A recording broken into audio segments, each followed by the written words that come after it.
Hi everyone, I hope you're all doing well. What I want to talk to you about in this video is what to do if you've just lost your job, if you've just been retrenched. It is a horrible experience, even though it is very commonplace.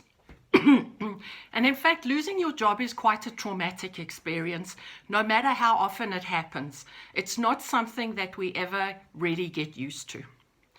The first thing, if you are going to be retrenched, is they're probably going to hand you some papers for you to sign.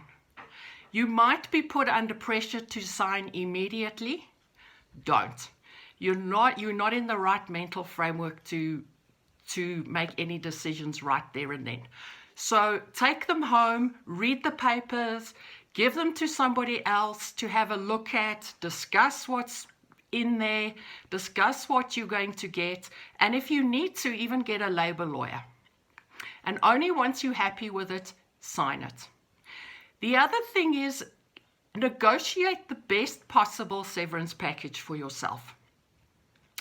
You don't ask, you don't get.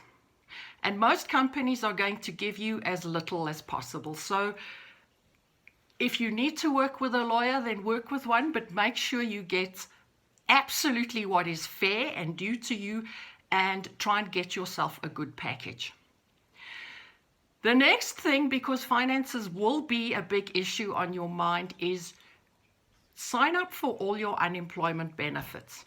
Check everything that you do qualify for and sign up for them as soon as possible. If you have a budget, a personal budget at home, and if you don't have one, you probably need to get one or make one.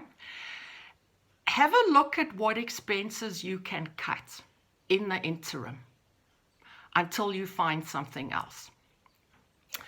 Now, losing your job is a very traumatic experience, unless you are somebody who already has a whole lot of stuff lined up, or you have a huge amount of savings left behind, or stored somewhere that you can rely on. But for most people, it's going to be quite traumatic, and you are going to be in shock, you are going to be angry, you are going to be scared, you are going to be sad, you are going to be grieving. That's all quite normal. Allow yourself to feel those emotions. Give yourself a day or so to work through the process. If you need to talk to somebody, then get somebody to talk to. And then you're going to get on with your next job. And your next job is finding another job. Or else it might be starting a business if that's what you've decided you want to do. To find another job, first of all, you need a really, really great CV and cover letter. It's very competitive out there. There are a lot of applicants applying for a limited amount of jobs, and you need to stand out and stand out in a good way. So put in the work, ask around, get people to check your CV, and make sure that it's really, really good, and your cover letter is as well. Once that's ready, you need to make sure you get out there. To some extent, finding a job is a numbers game. The more people who know you are looking for a job, who know what they're looking for, who know what you are looking for, the greater the chances you will find something. First of all, what most people do is get onto the internet. The internet has quite a lot of career portals. Examples would be PNet and Career Junction. I am aware of almost 20. So there's a lot of them where you can upload your CV, and recruiters and even companies looking for people will go through and check all the CVs on these career portals.